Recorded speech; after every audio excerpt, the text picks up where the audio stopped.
लते, situation serious आहे.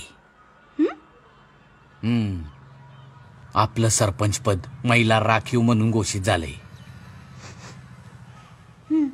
एक पेवर घेतो. आपल्या पॅनलची सरपंच पदाची उमेदवार म्हणून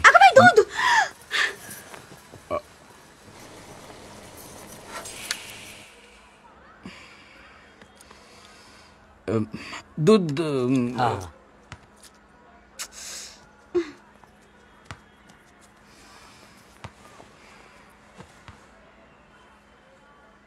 गॅसवर साय सांडली की मनाला लागतं माझ्या.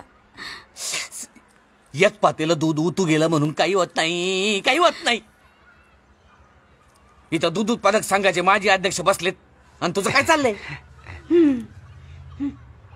तर तुला सरपंच पदाची उमेदवार म्हणून उभं राहायचंय. हा, त्याकरता जनरल नॉलेज बिलेज पाहिजे पक्का. हाय, बोला. आजूबाजूच्या परिस्थितीची माहिती पाहिजे. उद्या कोणी विचारलं आपले राष्ट्रपती कोण, माहितीये का? ते आपल्या आजूबाजूला असतात का? लते, पॉलिटिक नॉलेज. आपले पंतप्रधान कोण? हा, सांग. ते दोघं कोणीतरी असतात. मग त्यातला एक कोणतरी खास आमदार कोण? चल, गेला बाजार. आपले सरपंच कोण आहेत? ते काय मुबेच असतात. तेच बदलायचंय म्हणून बसवतोय तुला. काय अक्कल शिकवले का नाही आई बापानं? का निस्ता स्वयंपाक शिकवला?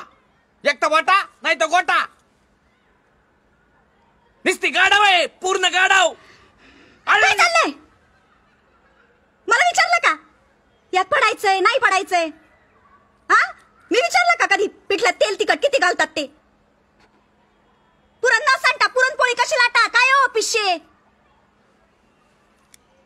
बिर्याणीला दम कसा देतात? काय हो मनेर? आणि हे आल्याच्या ऐवजी हळकुंड किसणारे तुमचं काढू का जनरल नॉलेज? कधी बी उठायचं आणि खाजवत सुटायचं. हाड. हे बघा, माझा ओट्टा बरा आणि गोठा बरा. मला नाही पडायचं तुमच्या भंगार राजकारणात. लते, आणि मी नसते देत फेवर. तुझा तर चेंडूच एक दिवस कापणार आहे.